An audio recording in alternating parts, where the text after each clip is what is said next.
नमस्कार करतनी, प्रणाम करतनी। हम भोजपुरी गायक जपन जपानी पूरा भोजपुरी श्रोता समाज काका चाचा पितिया माता बहन बेटी सब के गोड़ छू के गोड़ लागतनी। आशीर्वाद की प्रतीक्षा रखतनी कि रोज सब हमरा के ढेर सारा आशीर्वाद दे, प्यार दे, दुलार दे। आई वो बड़ी नीक गाना सुनावतनी। हमार बड़ भाई जनार्दन जुगनू जी लिखनी अपना कलम से। कितना नीक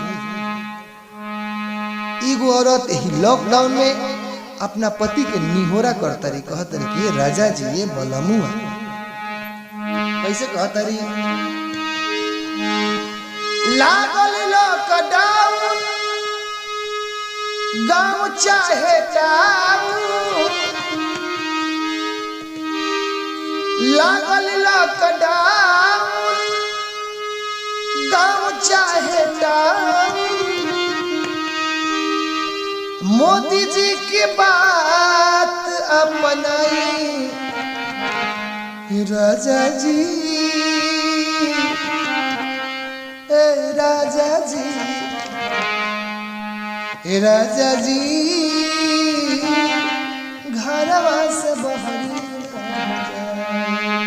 ए राजा जी घरवा से बहरी तरीके बलमुआ ये हमार करेजा। ई कोरोना बीमारी बहुत खतरनाक बीमारी बा, रउआ बहरा मत जाई, घर ही में रही। का तरीका कि सुनतानी आइल बाटे बड़हन बीमारी, कहता कोरोना केहू कहे महामारी। सुनतानी आइल बाटे बड़हन बीमारी, कहता कोरोना केहू कहे महामारी। छुआछूत के भेष में समय बाटे देश में,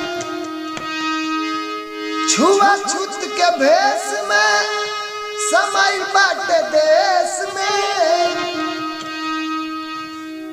मिलता नए कर दवाई राजा जी, राजा जी, राजा जी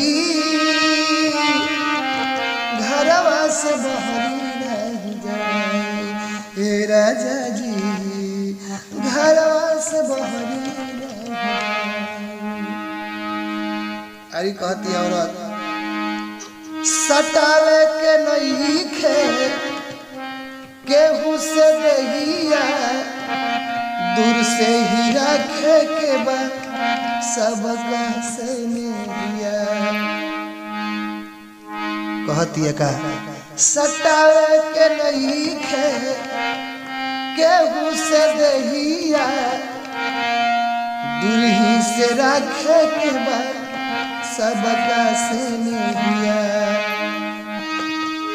राखल जरूरी बा 1 मीटर के दूरी बा, राखल जरूरी बा 1 मीटर के दूरी बा।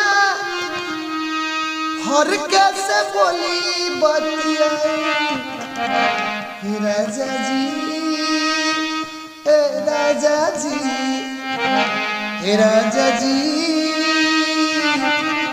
घरवा से बहरी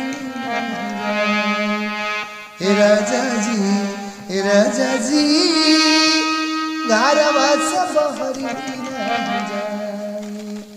लास्ट में भैया वो औरत कहती है, जनार्दन जुगनू भी लिखनी, ना जाने कहवा से आइल विपत्तिया,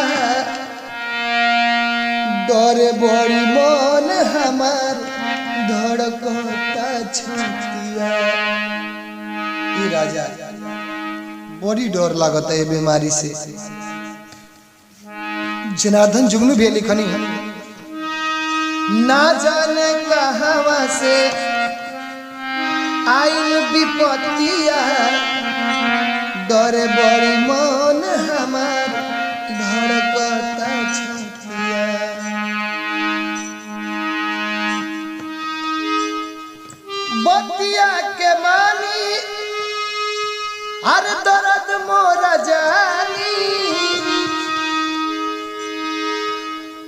जनार्दन भैया लिखनी कि बतिया के मानी पिया अरे जपन जापानी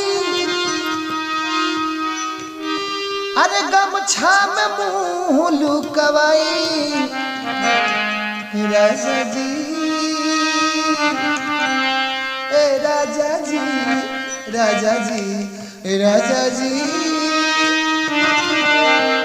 घरवा से बहरी नहीं जाई ए राजा जी घरवा से बहरी नहीं जाई करे जाऊ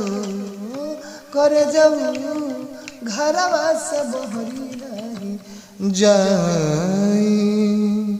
नमस्कार प्रणाम। अच्छा लगी तो कमेंट करम शेयर करम।